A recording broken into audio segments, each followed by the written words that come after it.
le principal obstacle au bonheur, c'est nos propres pensées. C'est pas quelque chose d'extérieur à soi. Le bonheur pour moi, c'est la liberté. Pour moi, c'est très simple en fait, le bonheur. C'est juste être. Bienvenue sur le podcast C'est quoi le bonheur pour vous ? Je m'appelle Julien Perron, je suis le réalisateur du film C'est quoi le bonheur pour vous ? Pendant plus de 4 ans, je suis parti à travers le monde pour interviewer 1500 personnes autour de cette question fondamentale.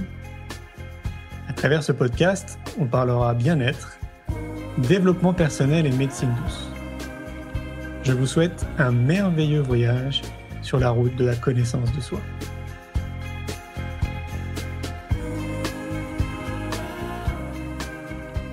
Aujourd'hui, j'ai le plaisir de recevoir Dominique Lussan.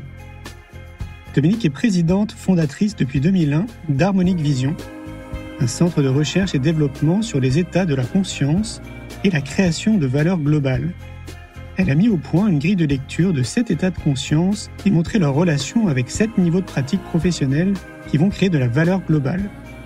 Ces recherches l'ont amené à créer un label nommé Conscience et Action, permettant de mesurer la conscience et la création de valeurs globales.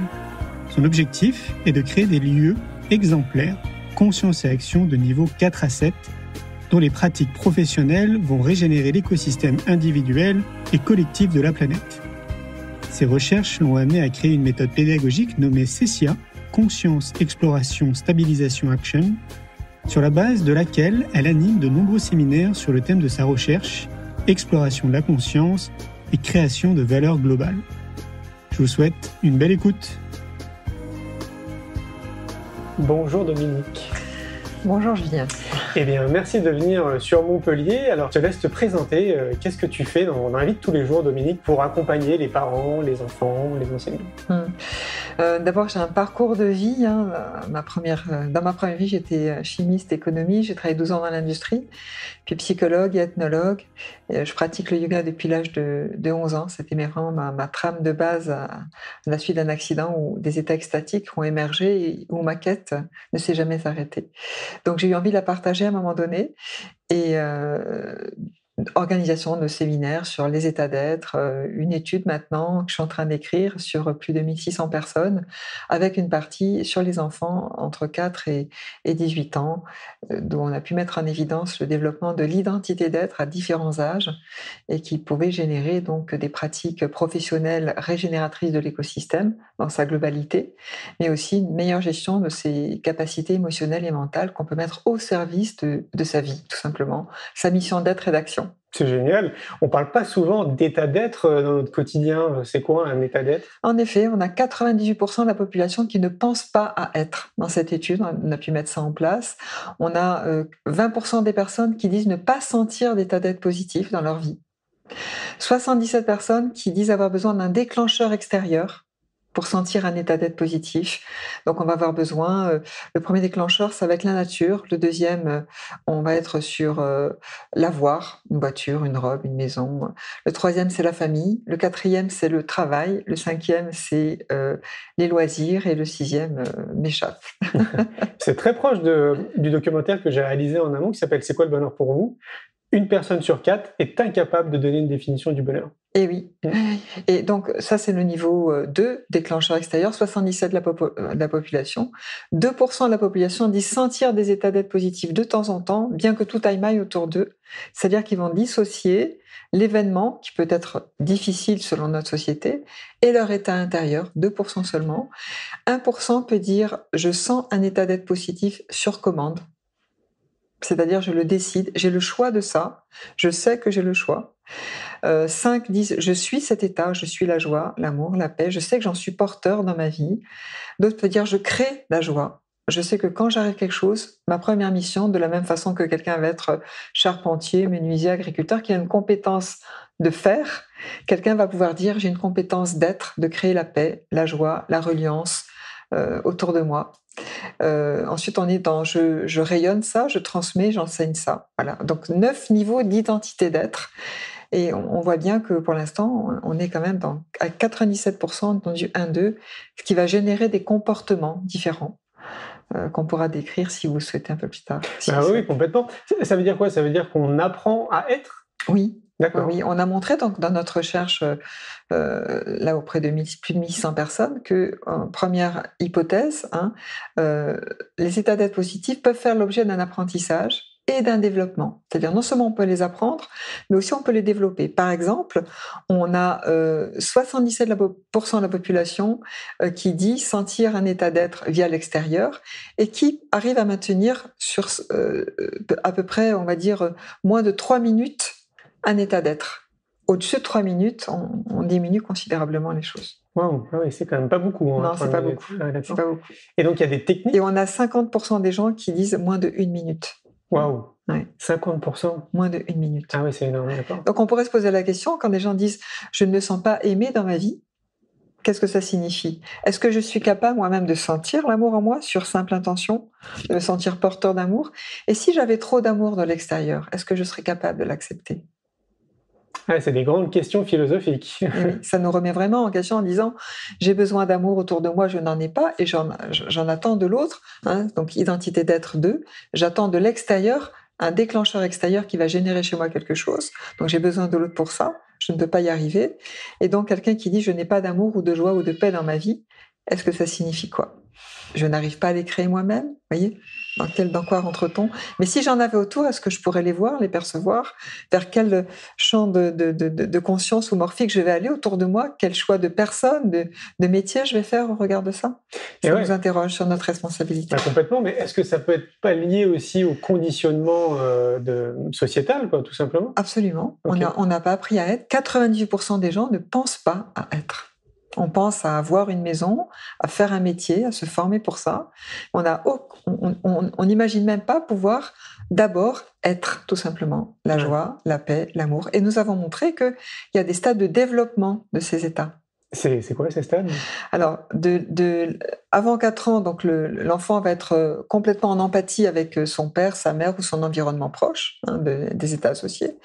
À partir de l'âge de 4 ans jusqu'à 6 ans, première dent définitive qui va arriver autour de 5, 6 ans, 7 ans, ça dépend des enfants, on va s'apercevoir que là, il y a une forme d'autonomie qui se dégage, et c'est là où en fait l'enfant commence à développer, pourrait commencer à développer, s'il était éduqué à ça un petit peu auparavant déjà, à commencer à passer au niveau 4. Je sens un état d'être sur intention.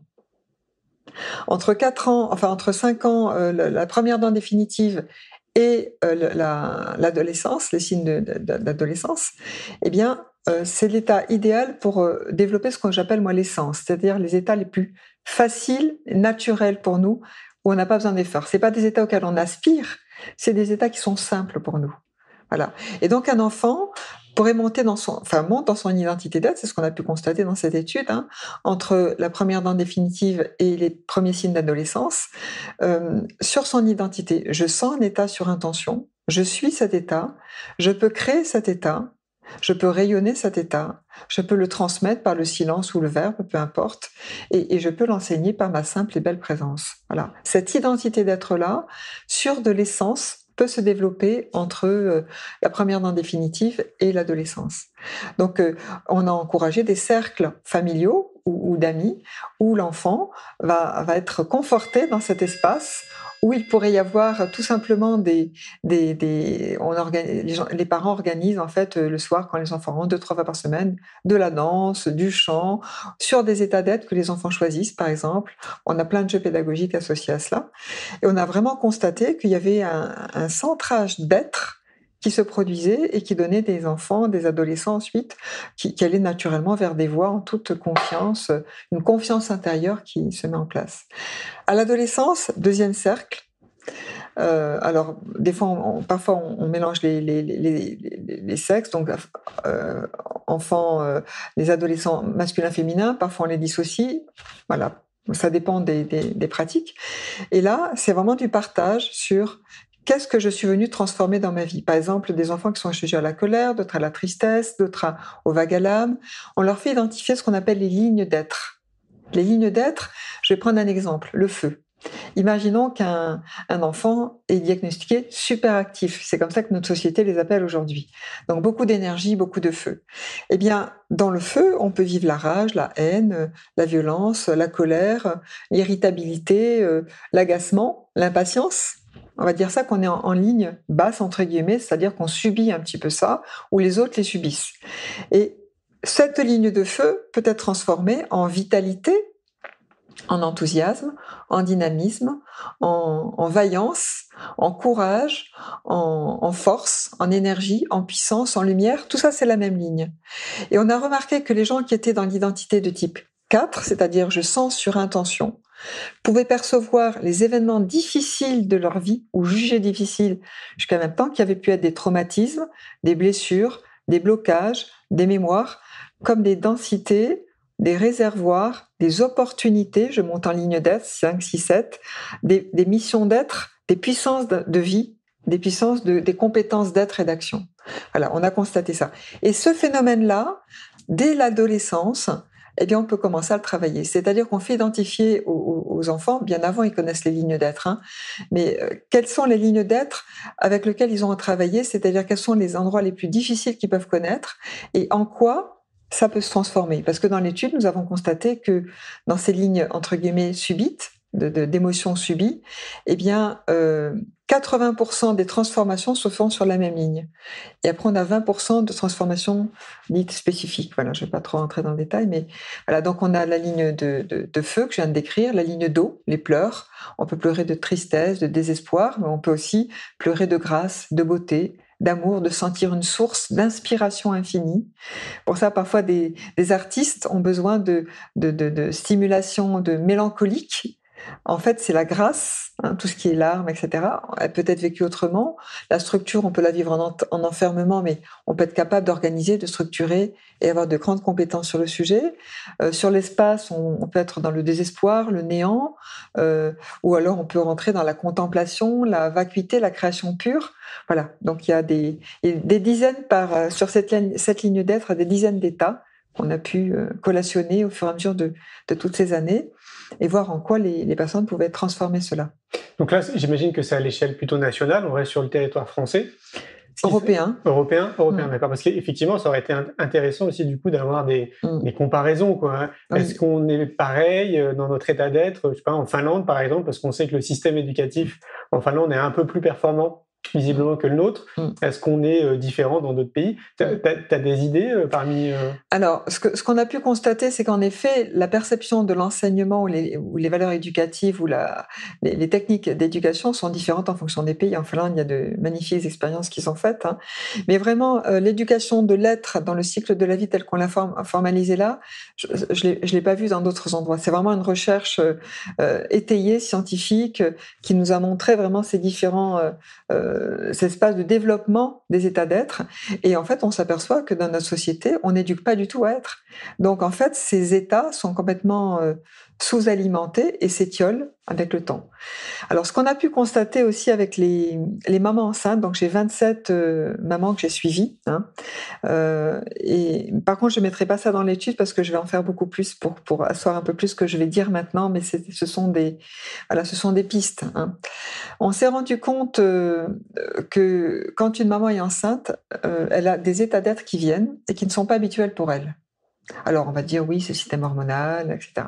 On a essayé de partir de notre étude sur les états d'être en disant « et si l'enfant qui était dans le ventre de sa maman était porteur, lui, d'état et que ça impactait la mère ?» On est parti de cette hypothèse-là, elle peut être fausse, mais elle peut être vraie aussi. On est parti sur cette piste. Et on s'est rendu compte que en faisant travailler la maman sur ces lignes d'être, par exemple, si la maman se sent perdue d'être enceinte, plus de repères, ça arrive, ou alors très agacée, très en colère, ou toujours en train de pleurer, les pleurs qui arrivent, alors ça peut être en ligne basse ou en ligne haute, de la joie, de l'exaltation, ça peut être plusieurs espaces qui arrivent. Et on s'est rendu compte qu'en fait, plus une mère allait développer, en tout cas la ligne haute de l'état dans lequel elle se sentait, et plus d'abord elle se sentait en paix, bien sûr, et elle allait le développer avec son partenaire, avec le papa. Et en fait, l'enfant, quand on fait ce travail 2 par 2, par exemple, mettons qu'un enfant génère la paix chez la maman, et la maman va dire je me sens dans la paix, je la sens en moi, profondément, je la transmets à mon partenaire, quand il la reçoit, il dit « je reçois », et puis il transmet « je reçois ». On fait ça pendant quelques minutes. Et ensuite, on inclut l'enfant dedans. On s'est rendu compte que l'enfant, à ce moment-là, bougeait, qu'il y avait vraiment de belles connexions. Et ça veut dire que se pourrait-il qu'on accueille à ce moment-là l'enfant dans son être. Pas seulement dans des modalités pratiques où, bien sûr que tout le monde beaucoup de gens sont contents de recevoir un enfant chez eux, mais on l'accueille aussi dans son être. Et mettons qu'une maman se sente impatiente, irritable, au-delà de ce qui peut être généré par le système hormonal, eh bien, on va lui faire développer sa ligne haute du feu. L'enthousiasme, on va lui proposer toutes les heures de mettre un bip, un gong sur son portable par exemple. Et à chaque fois que tu sens une irritabilité ou toutes les heures, tu mets un gong et tu te mets un éclat d'instant dans la lumière ou le courage ou la vaillance. D'abord, petit à petit, on a constaté qu'elle montait dans cette ligne et elle était moins irritée, moins impatiente, etc. Mais on a constaté, pour le coup, que les enfants qui naissaient étaient vraiment dans la ligne que la maman avait sentie. Donc, on pourrait, dès la naissance et avant la naissance, accueillir un enfant dans son être. Moi-même, j'étais effarée de voir ces résultats, en me disant mais c'est incroyable. Voilà. Donc, voilà. Et ce qu'on peut constater aussi au-delà de la gestion émotionnelle et mentale de tout ce qu'on est en train d'évoquer sur le développement de l'être, tout simplement, ça s'apprend et ça se développe. On va monter en ligne d'être, en identité d'être, c'est que ça a un impact en même temps sur les métiers. Par exemple, si je prends un agriculteur avec André, il va être en extériorité dans sa terre. Il va avoir besoin de mettre des engrais, donc de faire des apports extérieurs dans sa terre. Et souvent, on a constaté que ces personnes-là étaient dans une dimension de type 1. Ils peuvent sentir des états d'être positifs, mais ils vont avoir besoin de se remplir de plein de choses. Et la matière ne sera jamais assez suffisante, même s'ils deviennent multimilliardaires. C'est-à-dire qu'on pourrait dire qu'à un moment donné, il se pourrait-il qu'on ait confondu l'intériorité, en montée dans les lignes d'être, où on se sent vraiment en unité avec le tout, et le fait de posséder le tout. Voilà. Et ça, dès l'enfance, dès la naissance, dès la conception, pour moi, c'est vraiment, plus un enfant va développer ses états d'être, et plus il aura une perception vue de son intériorité de la nature. Si je passe en niveau 2, je vais être en agriculture raisonnée. Je vais toujours mettre des intrants, j'ai besoin de l'autre. Souvenez-vous, le niveau 2, c'est j'ai besoin de déclencheurs extérieurs. Je me sens pas bien, je vais regarder la télé, je vais voir des amis, je vais bouquiner, je vais dans la nature, voilà, je vais voir la famille. Voilà. Niveau 3, je sens de temps en temps. Là, on va passer en bio-normé. Je suis toujours en extériorité, mais je me dis quand même, je vais arrêter de mettre des intrants dans le sol, ou si j'en mets, c'est des naturels. Mais je suis sur un cahier des charges. Mon intériorité n'est pas encore sûre, le niveau 3. Je sens des états de temps en temps, mais je n'ai pas la main sur eux. Le niveau 4, je sens sur intention. Là, je sais que je peux sentir un état et rentrer en relation avec la nature. Je commence à savoir le faire. Je suis, niveau 5, je peux le faire facilement. Donc, je vais sortir de tout ce qui est agriculture biologique classique. Je vais aller sur de l'agriculture qui va être en polyculture. Je vais commencer à avoir accès à je suis des plantes sauvages. De me dire, mais les plantes sauvages, ça sert à rien d'arriver de raser une terre pour mettre ce qu'on veut planter en hectares. Ça n'a pas de sens. Partons de ce qui existe et qu'est-ce qui peut se faire ici en alliant le sauvage, le cultivé et même les animaux sauvages associés. Quelle place je laisse à tout ça dans l'écosystème? Voilà. Et plus on va arriver dans des endroits d'intériorité profonde, et plus ceux qui, par exemple, qui sont avec le calendrier lunaire en biodynamie, vont planter avec les phases de lune. Je n'aurai plus besoin des phases de lune parce que je vais me sentir en citoyen de l'univers, venu sur cette petite planète bleue pour être dans cette émergence avec la planète, la régénérer sur toutes ses dimensions. Et donc, je vais me dire, tiens, ça, je vais le faire à cet endroit-là. Parce qu'il y a une inspiration qui est bien plus que cette petite résonance qu'on se donne sur de l'avoir ou du faire, qui peut émerger. Bon, là, on arrive dans d'autres niveaux qui sont un peu plus... voilà. Mais sans rentrer du tout dans des traditions, dans des dogmes. C'est vraiment expérientiel et une intériorisation forte qui peut générer ces espaces-là. Alors moi, j'entends les parents qui nous écoutent, oui. qui disent « mais c'est génial ce que nous dit Dominique », mais quand moi, à mon niveau en tant que parent, je peux intervenir dans ce processus de juste d'accompagner mon enfant dans ce qu'il est, dans son état d'être? Alors, c'est déjà commencer par soi, en tant que parent. Et moi, j'invite tous les parents et tous les gens que je rencontre dans des conférences ou dans mes stages, mes séminaires, à faire en sorte que les gens, c'est très simple, ils programment sur leur portable toutes les heures un petit gong ou un petit bip très léger. Et quoi qu'ils fassent, où qu'ils se trouvent, en train de parler avec quelqu'un d'autre, ils entendent ça, un éclat d'instant, ils se mettent dans un état qui est facile pour eux, qu'ils auraient choisi le matin, par exemple. Mais il faut partir de choses que l'on sait faire, des choses simples. C'est-à-dire que si les personnes sentent facilement l'amour, ou la joie, ou la paix, ou le courage, voilà, faut sentir quelque chose qui est facile pour nous et le mettre en œuvre. Deuxième chose, par rapport à l'enfant, observer quelles sont ses essences, donc ses états d'être faciles pour lui aussi. On sait sentir chez son enfant, bien, oh, qu'est-ce qu'il est joyeux, heureux, espiègle, concentré, courageux, le sens du dépassement. Enfin, on peut sentir ça chez un enfant. Et surtout, ne pas faire je pense j'en parlerai tout à l'heure, les maîtres, ce que j'appelle moi les maîtres de l'eau, qui sont fondamentales dans notre société aujourd'hui. Voilà, observer chez son enfant quels sont les états d'être les plus simples pour lui. Voilà. Et ensuite, partir des situations. Il est essentiel de partir vraiment du vécu de l'enfant jusqu'à l'âge de 18 ans, 19 ans, vraiment de partir de ces états d'être les plus faciles pour lui. Et c'est encore plus flagrant jusqu'à 6, 7 ans, jusqu'au moment où il va pouvoir lui-même se prendre en charge par des exercices qu'il pourra faire tout seul. Mais c'est pas d'exercices difficiles, c'est de la joie. On va danser la joie, on va chanter la joie. Et donc, quand on perçoit des situations chez des enfants qui jouent ensemble dans des écoles, on a fait ça a super bien marché. Les enfants demandent à la mère, madame, on joue à la bienveillance, on joue à la paix, on joue à la concentration. Et c'est un jeu pour eux maintenant, ils en sont demandeurs.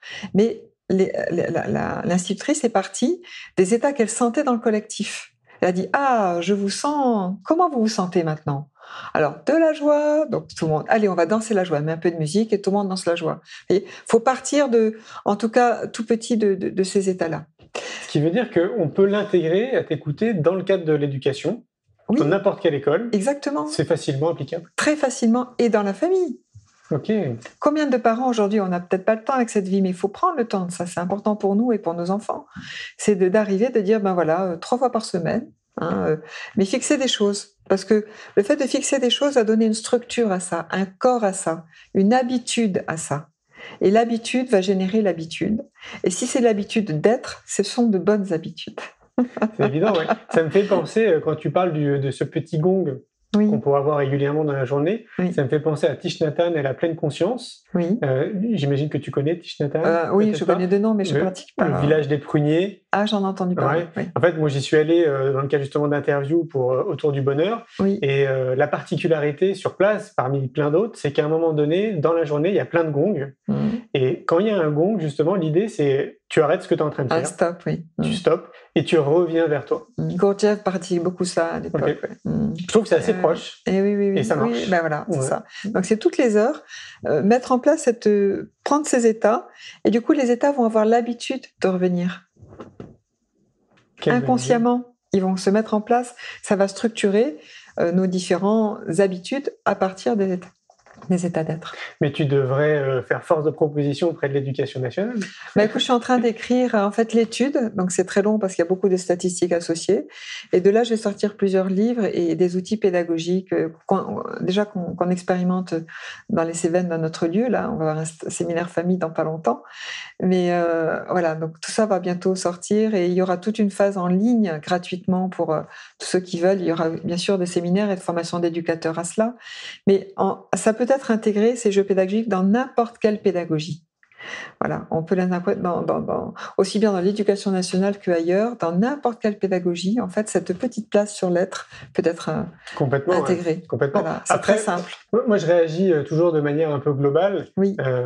Nous, ici, on a créé une activité qui est liée au monde des médecines alternatives et du développement personnel. Oui. Donc, moi, je baigne dedans depuis 38 ans. Oui. Et ce que je vois par rapport à ça, parce qu'on est proche quand même du développement personnel, c'est que la majorité de nos adultes ne sont pas forcément dans cette idée de développement personnel, parce que il y a un conditionnement, je pense, qui est tellement fort qu'on prend pas le temps de s'occuper de soi, comme tu le disais, on prend pas le temps de découvrir à être, tout simplement.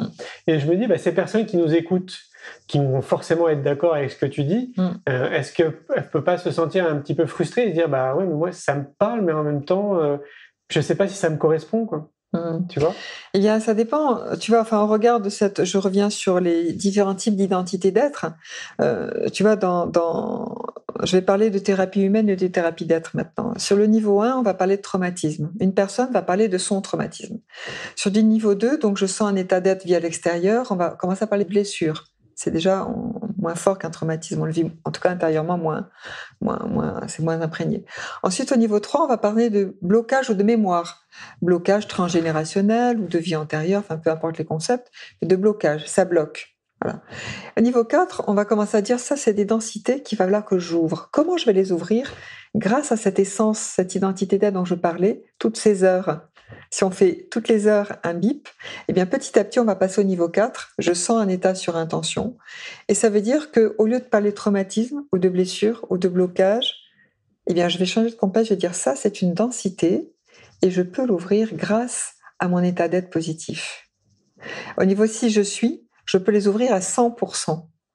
Et là, donc, je remonte en thérapie, on va dire, d'être, pour moi. Et c'est tout simple. Le bonheur ne peut être que si l'identité d'être est dans la présence et qu'on l'éduque.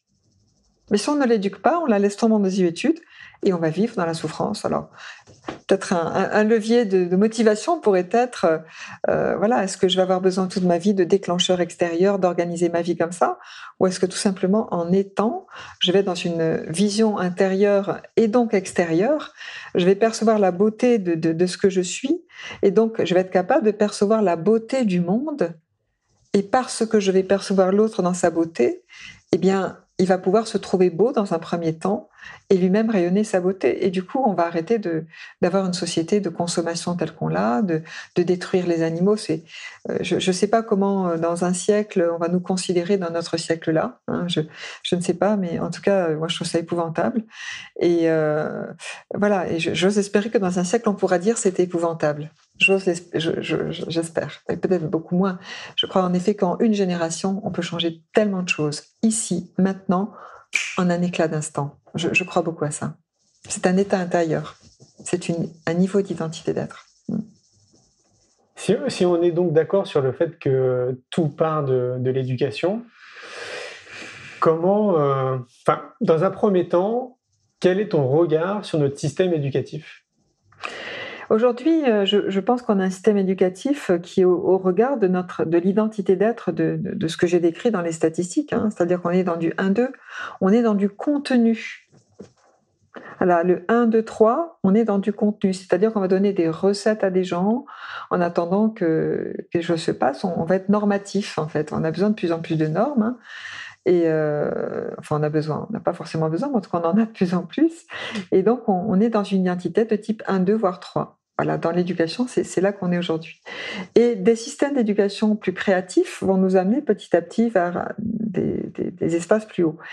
Mais j'attire l'attention de tous les systèmes éducatifs vraiment sur cette notion d'identité d'être, parce que on pourrait dire, il y a des gens qui disent « je m'aime ». Alors, je m'aime, et donc je fais faire des massages, je vais m'occuper de moi, je vais faire...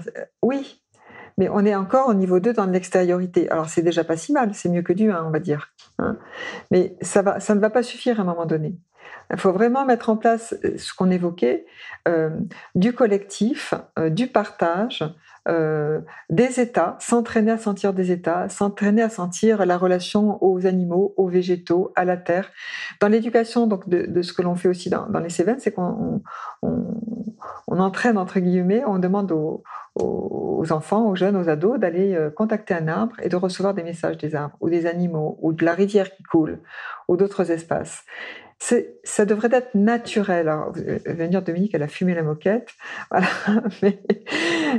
Et pourtant, ça marche bien. Tout le lieu des Cévennes a été conçu comme ça, c'est-à-dire qu'à un moment donné, soit je rentre dans un système agricole où on va me dire Madame Luçon, voilà, tel endroit, vous avez fait une analyse de sol, donc il faut planter ça. Et ça, c'est déjà pas si mal de dire ça, hein, voilà. Et en fait, nous, ce qu'on a fait, c'est qu'on a fait bien sûr des idées de ce qu'on voulait semer, planter. Hein. On a regardé la terre, on a fait venir Bourguignon pour la terre, Gérard Dussert pour ce qui poussait au-dessus, donc ils sont arrivés aux mêmes conclusions, parce que les plantes sauvages sont des plantes bio-indicatrices et pas des mauvaises herbes. On a 95% de nos plantes qui sont comestibles, donc on les cuisine en pesto avec les autres. Enfin bref, voilà. Donc c'est comment on rentre dans cet écosystème en étant dans du et non pas dans des cases où on dit il faut faire ci, petit 1, il faut passer le bulle. Ensuite, il faut faire des sillons. Ensuite, vous voyez, là on est dans une éducation contenue. Et bien l'éducation nationale, elle est contenue beaucoup aujourd'hui. Elle n'est pas assez dans l'expression de l'être et de tout cela. Donc mettons plus d'essence là-dedans. Ensuite, ce qu'on a pu constater, et je suis en train de monter un module qui s'appelle Mission d'être, mission d'action, mais destiné à des jeunes au fur et à mesure des différents âges clés, hein, que j'évoquais tout à l'heure, vers 6-7 ans, vers 12-13 ans, vers 17-18 ans, vers quoi ils sont faits. On a fait le constat que 95% des personnes développaient un métier dans lequel elles se sentaient bien, associé à certains types d'états d'être. Par exemple, je reprends la ligne de feu parce qu'elle est assez explicite, quelqu'un qui serait en ligne de feu difficile, colère, irritable, impatience, tout le temps, voilà, arranger son frein, voilà, c'est-à-dire qu'il est en feu difficile. Ces personnes-là ont développé des métiers qui leur permettent d'endiguer leur feu. On a 95% des gens qui ont développé, 80% de ces personnes qui ont développé un métier dans le feu, l'électricité, le feu, EDF, vraiment des métiers qui ont trait au feu, de façon directe ou indirecte, et 20% qui ont développé ce que j'appelle des lignes spécifiques. Voilà, je ne vais pas présenter le processus ici parce que ça nous amènerait un peu trop loin. 20% qui ont développé dans leur ligne spécifique ces métiers-là. Donc on a aujourd'hui, dans notre étude, 95% de corrélation entre les lignes d'être difficiles vécues et les métiers associés. C'est énorme. Par exemple, et donc chacun d'entre nous, au regard de ces émotions difficiles, a, vu d'en haut, vu de l'être, on va dire, vu l'identité d'être, un métier potentiel à lui. Plutôt que ce soit un boulet à traîner ou des défauts à traîner, c'est une potentialité. Donc c'est vraiment un autre regard que l'on peut poser là-dessus. Aujourd'hui, l'éducation nationale ne fait pas forcément ça. On ne sait pas comment gérer les lignes basses, entre guillemets, des élèves, alors que c'est leur métier futur. 95% de corrélation. Quand on a vu ces résultats, on a trouvé ça aussi incroyable. Je vais parler de l'eau, par exemple. L'énergie de l'eau. L'eau est souvent les états d'être associés à l'eau sont souvent mal compris. Quand quelqu'un pleure, on dit « Ah, tu es triste ». On va pas penser que la personne est en train de pleurer de beauté, d'amour, d'être touchée. Le mot-clé de l'eau, c'est être touché dans son être. C'est pas forcément de l'émotion. On peut pleurer sans que ce soit une émotion. Si je passe en ligne d'espace, l'émotion de l'espace, ça va être la tranquillité, le calme. La ligne d'être, ça va être la vacuité, la plénitude. Et la ligne basse, ça va être la solitude, le néant, par exemple. Et ça va donner, l'espace va donner des métiers, astronautes, cosmonautes, c'est des gens qui vont créer des espaces pour que des maisons soient construites, donc aménageurs, ça peut être des métiers comme architectes, ça peut être des métiers de gens qui vont créer des espaces, ça peut être créateur d'un espace où les personnes en difficulté vont venir, où les personnes vont se retrouver, créateur de salons, par exemple. Vous voyez, voilà, c'est créateur d'espace. Je reviens sur la ligne d'eau. Donc la ligne d'eau, dans un aspect émotion, on va parler de tristesse. Voilà, c'est essentiellement l'émotion la plus présente pour la ligne d'eau. Et c'est un état d'être difficile. Alors qu'on pourrait dire, je peux pleurer de beauté, d'amour, de gratitude, de grâce, d'être touché profondément par mon être. Quelqu'un m'a touché par son authenticité. J'ai des larmes qui coulent. Et là, on n'est pas dans la ligne basse de l'eau. C'est-à-dire que le sanglot, les larmes et les larmes de grâce sont vraiment des strates d'énergie différentes. Et le rôle de ces maîtres de l'eau et d'être touchés dans leur cœur, dans leur être, par la beauté de l'environnement, afin que l'environnement soit touché dans son être également. C'est-à-dire qu'au lieu de considérer les gens qui pleurent comme des pleurnichards, les hommes, pendant des siècles, n'ont pas le droit de pleurer, aujourd'hui ça commence, mais tout juste, ça veut dire qu'ils se coupent en eux, non seulement d'une source d'inspiration profonde, mais d'être touchés dans leur être profond.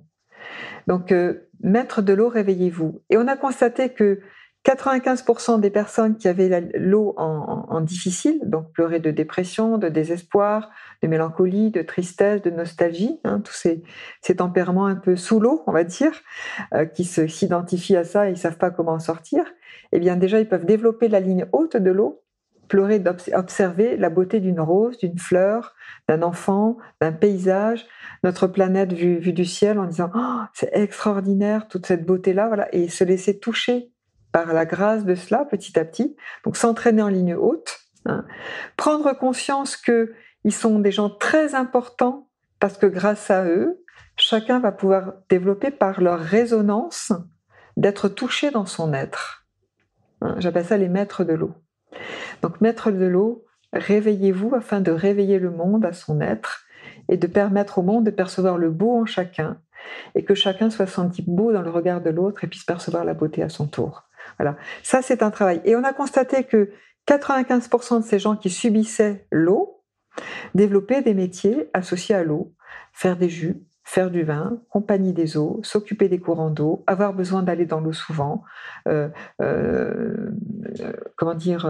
prestataires qui surveillent les piscines, plongeurs sous-marins, voilà. On avait 95% des métiers de chaque ligne basse qui donnent des métiers différents. C'est énorme. C'est énorme. Et donc, ça donne des perspectives. Donc là, c'est des personnes qui se diraient « Mais qu'est-ce que je veux faire de ma vie ? Mais le développement personnel ne m'intéresse pas. » D'accord ? Mettez-vous dans l'être. Faites 1 heure toutes les heures quelque chose. Et petit à petit, vous allez monter en ligne d'être. Et les événements difficiles de votre vie vont se transformer en initiation, en puissance de vie et en métier derrière associé à ça. C'est un truc vraiment... quand on a découvert ça, moi j'ai trouvé ça extraordinaire. Ah bah oui, c'est clair. Des gens qui font du vin, des jus, voilà. Ce qui est dingue, c'est le chiffre, quoi. 95%.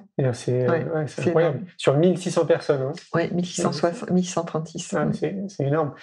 Comme je te le disais, tu sais, on va créer une école pour les enfants, une école alternative, qui est aussi un centre de formation pour les parents et les enseignants, qui s'appelle l'école de la vie. Oui. Si on devait te donner une définition à l'école de la vie, quelle serait ta définition ?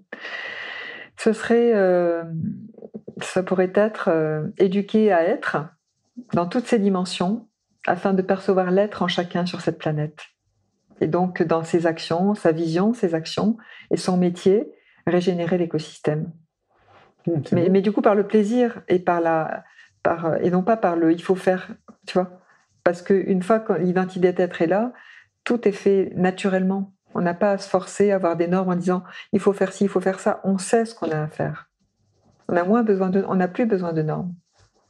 Ouais, c'est très proche de ce que dit Céline Alvarez, des mécanismes naturels.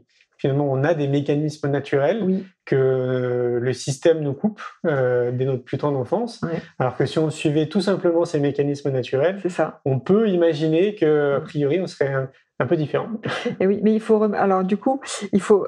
en les mettant vraiment au centre. Par exemple, tu vois, moi j'ai remarqué dans l'éducation qu'il y a des parents, ils disent « moi je ne contrains jamais mon enfant ». Mais c'est pas lui rendre service non plus. Ce qu'il faut, je mets ça entre parenthèses, ce que je préconise moi, c'est quand des enfants sont très feux, par exemple, c'est non pas de leur donner des règles, tu vas faire ci, tu vas faire ça, mais c'est de leur donner déjà des rythmes de lever, de manger et de coucher. Et ne serait-ce que ça, tiens, c'est l'heure d'aller se coucher maintenant, on va se coucher, voilà, on se réveille à telle heure, et ne serait-ce que ça va endiguer déjà leur feu. C'est-à-dire, c'est quel rythme je vais mettre dans une journée pour que, et bien sûr, il y aura un contenu qui, pour les feux, sera plus feu que les autres, mais déjà, une structure naturelle de rythme va endiguer le feu. Et si on garde ces mêmes rythmes, à un moment donné, ce feu, il va être endigué et le feu va être au service de l'enfant et non plus débordant et Et voilà. Donc, il y a vraiment des choses à mettre en œuvre. Tu vois, quand on a dit, par exemple, dans les années 68, faites l'amour et pas la guerre. Évidemment, tout le monde a envie de faire l'amour et pas la guerre. Mais quand on a fait ça, on a dissocié en soi le feu, l'énergie du feu. On l'a considéré comme basse, alors que le feu, c'est la force, c'est le courage, la vaillance, c'est la lumière, le feu. Dans l'expérience mystique, il y a une première étape, ce sont les états d'être, la joie, la paix, l'amour, la grâce, la félicité, la vacuité. Puis on va arriver à sentir son corps lumière à l'intérieur de soi. C'est une sacrée expérience ensuite. La lumière, c'est du feu. Et ensuite, il y a une expérience lumière beaucoup plus fine qui peut émerger. Enfin, c'est ce que les bouddhistes appelaient l'état Vajra, la voie du Vajra, la voie du diamant. C'est son corps adamantin, lumière adamantine. Voilà. Et c'est comment l'énergie du feu, les gens de dire oui, il fait un péché d'orgueil parce que il est trop fort, trop puissant, trop d'ego, etc. Mais on devrait tous être très puissants dans l'être. Mais très puissant ne signifie pas écraser l'autre. Voilà. C'est comment ce potentiomètre, on va le faire varier dans différentes textures de particules qui va nous rendre en pleine lumière, en plein dans notre présence, et en même temps attentifs à l'écoute de l'autre et de ce qui peut se passer. Donc je trouve extraordinaire votre idée de faire ça. Et moi, je suis partie dans des espaces où ce qu'on fait peut être intégré partout, parce que mais après, il faut vraiment qu'il y ait des lieux d'implantation de ce type d'école. C'est fondamental. Complètement, oui. Ouais. Tu sais, on a créé un réseau des écoles alternatives il y a à peine 2 ans. Il y a déjà plus de 1000 écoles qui sont répertoriées sur le territoire français. Il y avait un vrai besoin. Complètement. Les derniers chiffres qu'on a, c'est qu'il y a à peu près une centaine d'écoles qui se créent tous les ans. En tout cas, l'année dernière, il y en a 100 de plus qui sont créées. Ceux qui nous tiennent au courant. Donc peut-être qu'il y en a encore beaucoup plus. On reçoit à peu près 2-3 mails par jour de personnes qui ont envie de créer une école. Donc il y a une demande derrière qui est colossale, il y a un vrai besoin. Et ils ont tous la même envie, c'est l'épanouissement de leur enfant, donc autrement dit l'épanouissement de l'être. Donc ça rejoint très près tes travaux et tout ce que tu fais. Donc il faut donc la ligne structure va être importante, je pense, peut-être va apporter un éclairage dans ce type d'école. C'est ce qu'on me dit d'habitude, parce que souvent les règles sont perçues négativement, alors que ça va donner la structure à l'enfant. On est fait d'os, de muscles, c'est notre structure. Si on n'avait pas d'eau, l'eau du corps, elle serait à plat au sol. Enfin, tu vois ce que je veux dire, voilà. Et la structure, elle est hyper importante. Elle est souvent donnée par des rythmes. Et ça, faut vraiment le garder à l'esprit. Moi, j'ai visité quelques écoles où je trouvais que ça n'était pas assez présent. C'est sûr. Mais ça va même plus loin parce que tu le disais justement là au tout début. Si on accompagne les mamans qui sont enceintes dans cette dimension, mais c'est cadeau pour l'enfant. C'est énorme. On a de très beaux résultats là-dessus. Je suis très très heureuse de voir. C'est des surprises en même temps extraordinaires de voir comment. Plus j'avance dans ma vie, plus je me dis que tout est parfait. C'est de l'orfèvrerie, c'est extraordinaire, c'est magnifique. Il y a quoi de se poser des questions quand même. Mais oui, comment on a contraint tout ça. Puis comment ça se fait qu'on est aussi parfait? Moi, je me pose cette question. On n'existerait pas sinon, ça ne serait pas là. C'est tellement miraculeux d'être. C'est un truc de dingue, je trouve. La Terre, déjà, ne serait-ce que d'être sur notre globe terrestre, c'est énorme en soi. C'est d'une perfection. Je ne sais même pas si on pourrait faire mieux. Ah non, on ne pourrait pas faire mieux, c'est sûr. C'est de l'orfèvrerie, mais en même temps, c'est fragile. C'est ça, il faut s'en occuper. Voilà. D'où la nécessité d'avoir des individus qui réfléchissent différemment et qui sont plus conscients peut-être de leur état d'être. Et oui. Plus l'identité augmente et plus la perspective que j'ai, plus je vais percevoir l'être, y compris dans l'arbre, quoi. Tu vois, dans une charpente d'une maison, un bois a été coupé, il était vivant. S'il était bien coupé dans les respects de sa polarité et de sa vie, il continue à vivre et à accueillir les gens qui arrivent dans la maison. Pareil pour les murs en pierre. Tout devient vivant. Oui, ce qui est le cas. Et ça serait bien de s'en percevoir. Donc du coup, moi j'y vois 3 notions. Le rôle de l'école est fondamental, le rôle des parents est fondamental, et finalement aussi l'environnement dans lequel on va se trouver. Et c'est-à-dire que je pense que les créateurs, de plus en plus, il faut des gens qui créent des environnements qui soient de cette nature. C'est ce qu'on essaie de faire dans les Cévennes aussi. Et donc, c'est comment on va petit à petit créer un environnement à partir d'une identité d'être. Et à partir du moment où on est dans une identité de type 4 à peu près, les êtres humains vont se construire sur leurs forces et non plus sur leurs faiblesses. Voilà. Donc, après, c'est comment réussir ensemble quelque chose, tu vois. Mais voilà. Donc, plus l'identité d'être est là, et plus on peut faire ensemble sur... les gens ensemble font du plus. Mais si on se construit sur nos blessures, ça va générer des tensions et ça implose. Les Cévennes, c'est un village d'irréductibles, hein. Ah oui, c'est vrai, c'est un grand village de Cévennes, oui. Je trouve ça dingue. Il y a beaucoup d'expériences, de plein de très différentes les unes des autres. Après. Complètement. Et puis, j'ai le sentiment que c'est un coin où les individus passent à l'action et sont un petit peu moins dans les réflexions. Il y a de tout quand même. Ils passent à l'action, hein, mais il y a des groupes aussi qui sont beaucoup dans la réflexion. Et ils essaient de cultiver. J'ai un groupe à côté de chez nous vraiment qui est comme ça, une espèce de respect vraiment quoi que fasse l'autre. Voilà, même si l'autre ne fait un an sans rien faire, on respecte ce qu'il fait. Les autres qu'on pense font. Il faut penser que les peuples premiers, ils passent à peu près une demi-journée à se loger, se nourrir, se vêtir. Tout le monde dans la communauté fait ça, sauf ceux qui sont malades, les autres pallient. Mais c'est le temps de travail, mais ça veut dire qu'on n'a pas les besoins qu'on a aujourd'hui. Ah oui, c'est voilà, mais c'est un repère, tu vois, ça veut dire que ne rien faire non plus n'est pas juste sur la planète, quoi. Bien sûr, oui. Et si on analyse rapidement la société dans laquelle on se trouve, moi, mon regard, c'est que j'ai vraiment le sentiment, ces 5 dernières années, qu'il y a des prises de conscience phénoménales, à tout point de vue, environnemental, agroalimentaire, santé, maintenant éducatif. Tu le vois aussi, toi, de ton côté? Oui, je le perçois, Dieu merci, et j'en suis fort heureuse, quoi, parce que c'est vrai que la cause animale est très importante dans ma vie. Ça fait partie d'une de mes missions d'être. Et je trouve aujourd'hui que c'est très difficile. Donc, ma pratique, déjà, j'ai des animaux, donc j'essaie de m'occuper au mieux. Et elle est un petit peu ésotérique, mais je vais la partager. Voilà. Donc, moi, je me mets souvent cœur à cœur avec mes animaux. Voilà, et je fais rayonner une trame de lumière sur tous les animaux pour que, au moins, ceux qui soient maltraités à minima sentent quelque chose de lumineux à l'intérieur d'eux, propagé par un être humain aussi. Et je demande à ce que tous ces animaux, où qu'ils soient, résonnent aussi eux-mêmes pour toucher le cœur de tous ceux qui les touchent, et qu'eux-mêmes, un jour, n'aient peut-être plus envie de faire ce qu'ils font, ou de le faire autrement. Voilà, c'est ma façon à moi de faire ça. Tu devrais rencontrer Leila Del Monte. Oui, j'en ai entendu parler. Ouais. C'est une chouette femme. C'est un très beau travail. Beaucoup plus avec les chevaux. Oui. Ça va être une de ses spécialités. Mais je pense que vous auriez des choses à vous dire. Ah, certainement, oui. Est-ce que tu aimes bien les citations?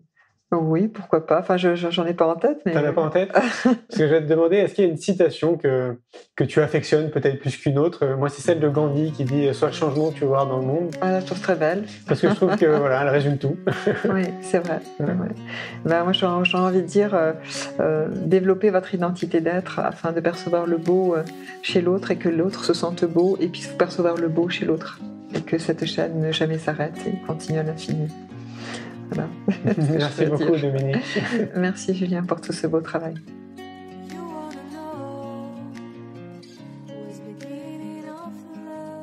Un grand merci pour votre écoute. J'espère que vous avez passé un bon moment avec nous. Pour prolonger l'expérience C'est quoi le bonheur pour vous et continuer votre cheminement sur la connaissance de soi, je vous invite vivement à lire mon livre C'est quoi le bonheur pour vous, que vous trouverez dans toutes les librairies. Jouez et amusez-vous avec le jeu de cartes, entre amis, avec des inconnus, dans le monde de l'entreprise, à l'école. Regardez le film C'est quoi le bonheur pour vous. Et surtout, prenez soin de vous. Je vous souhaite un merveilleux voyage vers vous-même.